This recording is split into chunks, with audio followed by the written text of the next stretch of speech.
जो घटना गुजरात की वो बहुत ही दुखद है और वो इतनी बड़ी चूक हुई है कि उस पुल की जितनी कैपेसिटी थी उससे ज़्यादा लोग उसमें अलाउ कर दिए चलने के लिए, और उस हिसाब से गुजरात की सरकार ने भी कुछ उचित कड़े कदम उठाए हैं। और पीएम साहब स्वयं इतने दुखी हुए हैं कि हम उस दुख में गुजरात के उन सभी परिवारों के साथ शामिल हैं जिनके साथ ये हादसा हो गया है, और उचित कार्यवाही हुई है। इसके लिए हम गुजरात की सरकार का साधुवाद करते हैं। कौन दोषी होगा इस मामले में? आमतौर पर जो ऐसी बातों को जब तक हम तह में ना जाएं तब तक समझ में नहीं आ पाता है कि इसका जो आइए मुन्ना कुर्सी लगा, मुन्ना कितने लग जाएगी, एक कुर्सी लग जाएगी, तो कुर्सी उठा ला होता है। आमतौर पर ऐसे मामलों में जब तक तह में ना जाएं तो ये मूल में अपराधी कौन है फिर उसके बाद का अपराधी कौन है वो क्लियर नहीं हो पाता।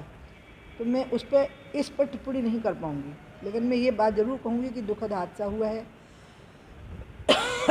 और हमारे प्रधानमंत्री जी उस घटना से इतने ज़्यादा दुखी हैं कि हम उनके दुख में शामिल हैं, और उनके परिजनों के जो हादसे के शिकार हुए उनके दुख में शामिल हैं, और जो लोग तड़प तड़प के मर गए हैं उनको मैं श्रद्धांजलि अर्पित करती हूँ, उनको शांति मिले, और सबसे बड़ी बात है परिवार के लोगों को धैर्य मिले। क्या तो गाँव हैं जो वहाँ के लोग पूर्णतः शराबबंदी या नशा मुक्ति लागू करना चाहते हैं, लेकिन जो प्रशासन और जनप्रतिनिधियों से जो सहयोग मिलना चाहिए वो उनको नहीं मिलता है, इसमें क्या करें? आप भी बता दो। सागर से आप जब निकल रही थी तो शराब को लेकर आपकी इस तरीके की दहशत थी कि दुकानें ऑटोमेटिक बंद हो गई थी, लेकिन आप छतरपुर आई तो यहाँ पे शराब की दुकानें लगातार खुली थी, इस विषय पर क्या कहना चाहते हैं? वो तो मैं कौन दहशत में आया और कौन नहीं आया ये मुझे नहीं पता ऐसा क्यों हुआ, लेकिन हाँ एक साल 6 महीने में ऐसी हालत में ज़रूर कर दूंगी कि दहशत में आ ही जाएंगे, अधिकारी भी आ जाएंगे, शासन और प्रशासन का तंत्र आ जाएगा, करना पड़ेगा, भय बिन प्रीत न होए गोसाई। अब ये जो बात इन्होंने मुझे कही है कि गांव-गांव में लोग इससे निकलना चाहते हैं, तो सरकार तो स्वयं उसके लिए नशा मुक्ति अभियान चला रही है। विधायकों को कहा है, जनप्रतिनिधियों को कहा है, मुख्यमंत्री जी ने कहा, मुख्यमंत्री जी अपने हर भाषण में कह रहे हैं कि नशे के खिलाफ लोगों को शपथ दिला रहे हैं। तो ऐसा नहीं है कि कोई कोऑपरेशन नहीं है, जिनको छोड़ना है उनको क्या ज़रूरत है कि कोई नेता उनकी मौजूदगी में उनकी गवाह हो। उनका सबसे ज़रूरी थी कि छोड़ने वाले को ही अपनी आत्मा गवाही दे, क्योंकि कितना बर्बाद हो रहा है उसका खुद का परिवार। मैं शराब एक ऐसी चीज़ देखी है जिससे पीने वाला भी जिसको छोड़ना चाहता है, खुशी से नहीं पी रहा है, वो मजबूरी में पी रहा है, उसको लत लग गई इसलिए पी रहा है। अब बाकी बात जो आपने दहशत की कही है तो अगली बार कुछ ऐसा हो जाएगा कि हाँ, लेकिन एक बात मुझे बताओ, वो मेरे आने पर पटापट सटापट बंद हो गए और मैं चली गई तो खुल गए? नहीं, मैं ये नहीं चाहती। मैं चाहती हूँ कि एक नीति के अंतर्गत ही ऐसा फैसला हो जाएगा तो मेरे आने पे बंद और मेरे जाने के बाद खुल गए, ये भी नहीं होगा। ये भी मैं कोई अपनी बहुत ये नहीं मानती हूँ कि कोई 30 मार खां आ गया और इसलिए फिर बंद हो गए और हम बहुत बड़े थी। नहीं, मैं तो 60 मार खां बनना चाहती हूँ कि नीति ही ऐसी बन जाए कि खुले ही ना, बंद हो तो खुले ही ना। फिर वो 2003 के चुनाव में हो चुका, ठीक है। मैं अपने चेहरे को शीशे में रोज़ देखती हूँ, उससे मैं प्रसन्न रहती हूँ, मैं अपने आप को बहुत पसंद करती हूँ।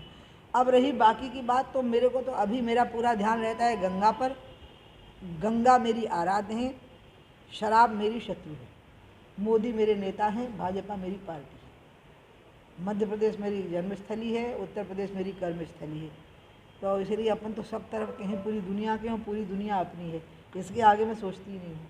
और चेहरा मैं अपना रोज़ ही देखती हूँ, 3 में क्या और 23 में क्या, आप लोग भी देखते हो, मैं आप लोगों को भी अच्छी लगती हूँ। अब इसका आकलन तो आप ही लोग बेस्ट कर पाते हो, इसका आकलन सबसे अच्छा मीडिया करता है, आप लोग करिए इसका आकलन।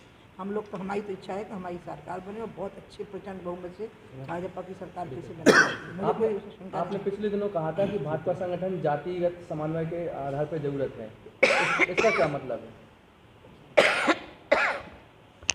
उसका मतलब तुम सवाल पढ़ के बाद बोलोगे ना तो हम उत्तर भी हम पढ़ लिख के ही भेजेंगे। क्या है कि इसका मतलब सीधा सीधा है, आज राष्ट्रवाद की लहर है, लेकिन जाति भी एक सच्चाई है, और जब तक ये सच्चाई रहेगी तब तक आरक्षण भी रहेगा, क्योंकि अभी भारतीय समाज इस सच्चाई से मुक्त नहीं हो पाया। लेकिन ये टकराव का कारण न बने, बल्कि सामाजिक समन्वय का कारण बने। और इसलिए जो बात मैंने कही मैंने ये कही कि किसी भी वर्ग को ये नहीं लगना चाहिए, मैं जाति से ज़्यादा वर्ग शब्द का प्रयोग करती हूँ।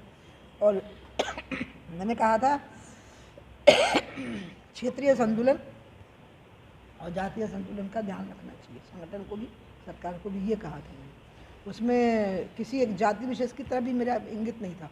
इसमें पिछड़ा या अगड़ा वाला भी नहीं था। सबको साथ लेके चलो ताकि कोई भी अपने आप को वंचित अनुभव न करे। लेकिन मैं वो उस दिन की कल्पना कर रही हूँ जब हमारे देश में ये चीज़ नहीं बचेगी, और वो एक ही तरीके से हो पाएगा जैसा कर्नाटक में लिंगायत समाज हो गया है।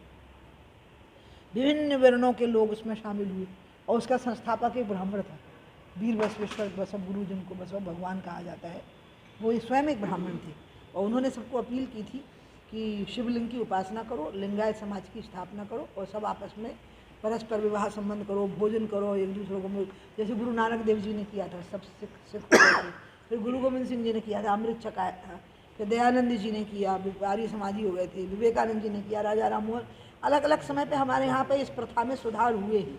और अब आखिरी समय आ गया है जब पढ़े लिखे लोग अपनी ही बौद्धिकता से इस पर नियंत्रण कर लेंगे, क्योंकि अब सब नौजवान बड़े पढ़े लिखे हो गए हैं, अंतर्जातीय विवाह होने लगे हैं, विवाहों में कोई माता पिता भी आपत्ति नहीं करते हैं। ये एक अच्छी बात हो गई है कि बड़े प्रेम से दूसरी जाति में विवाह हो जाते हैं। तो जो उनकी पीढ़ी आएगी उसकी तो कोई जाति नहीं होगी, वो सिर्फ उनका धर्म होगा, पूजा पाठ करने की विधि उनकी एक होगी।